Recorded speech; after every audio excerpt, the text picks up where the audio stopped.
নমস্কার বন্ধুরা, কেমন আছো সবাই? ভালো আছো তো?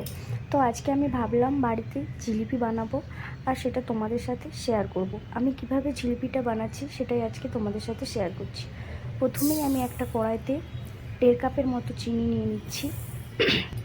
এরপর আমি 1.5 কাপের মতো জল দিয়ে দিচ্ছি, দিয়ে এটাকে ভালো করে ফুটিয়ে নেব। এতে একটা হাফ লেবু দিয়ে দিলাম চিনির রসটার মধ্যে। দেখো এখানে আমার চিনিটা গুলে গেছে। এবার আমি একটুখানি কালার দিয়ে দিলাম। তোমরা চাইলে কালারটা দিতেও পারো, নাও পারো। আর যদি তোমাদের কাছে কেশর থাকে তাহলে কেশরও দিতে পারো, আমার কাছে ছিল না তাই জন্য আমি দিলাম না। আর 2 এলাচকে গুঁড়ো করে দিয়ে দিলাম।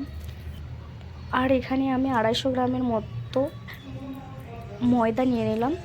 ময়দাতে 3 চামচ টক দই দিয়ে দিলাম, 1 চামচ ঘি আর একটু বেকিং পাউডার দিয়ে এটাকে ভালো করে ফেটিয়ে নেব। স্বাদ মতো লবণও দিয়ে দিচ্ছি।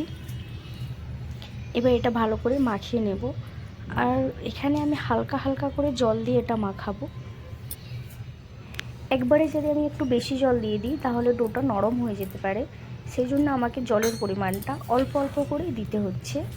আসলে আমার জিলিপি বানানোর ইচ্ছে হওয়ার কারণ, আমি দোকানে গেলেই আমার মনে হয় এভাবে কিভাবে জিলিপিটা বানায়, আমি কি চেষ্টা করলে কখনো পারবো জিলিপিটা বানাতে? ভাবলাম দেখি ট্রাই তো করি। আমি কিন্তু একবারেই জলটা দিয়ে দিলাম না, অল্প অল্প করে জলটা দিয়ে ডোটা তৈরি করছি।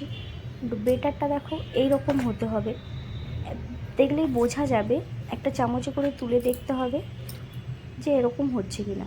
এরপর আমি একটা প্লাস্টিকের বোতল নিয়ে নিলাম, বোতলের ছিপিটাকে একটু ফুটো করে নিয়েছি আগে থেকে।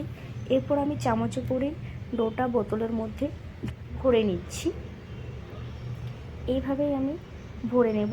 এরপর আমি একটা কড়াইতে সাদা তেল নিয়ে নিলাম। চাইলে তোমরা সরষের তেলও নিতে পারো, আমার বাড়িতে এই মুহূর্তে সরষের তেলটা ছিল না বলে আমি সাদা তেলটাই নিলাম। দিয়ে এইভাবে বোতলটা চাপ দিয়ে মিষ্টির আকারে সেপ দিচ্ছি। কিন্তু দেখো আমার কিন্তু সুন্দর হচ্ছে না, কারণ প্রথম ট্রাই করছি তো সেই জন্যই হচ্ছে না। তবে এগুলো ফুলছে খুবই সুন্দর, দেখে মনে হচ্ছে ভালোই হবে। এগুলো এবার হালকা ফ্লেমে রেখে আমি ভেজে নেব লাল লাল করে।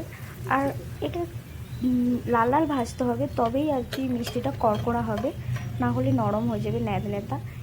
এগুলো কত সুন্দর লাল লাল হয়ে ভাজা হয়ে গেছে। এবার আমি যে আগে থেকে চিনির শিরাটা বানিয়ে রেখেছিলাম এগুলো সেই চিনির শিরার মধ্যে দিয়ে দিলাম। এইভাবেই আমি সমস্ত মিষ্টিগুলোকে ভেজে নেব। দেখো আমার মিষ্টিগুলো খুব অনেকটা পরিমাণে ফুলে যাচ্ছে, সেই জন্য এরকম লাগছে, কিন্তু ভাজার পরে কিছু মনে হবে না। অবশ্যই গ্যাসের ফ্লেমটা একটু কমিয়ে রাখতে হবে। আর মিষ্টিগুলো খুব মুচমুচে হয়েছে। আর যদি তোমাদের ভিডিওটি ভালো লেগে থাকে তাহলে লাইক কমেন্ট শেয়ার করে দিও প্লিজ।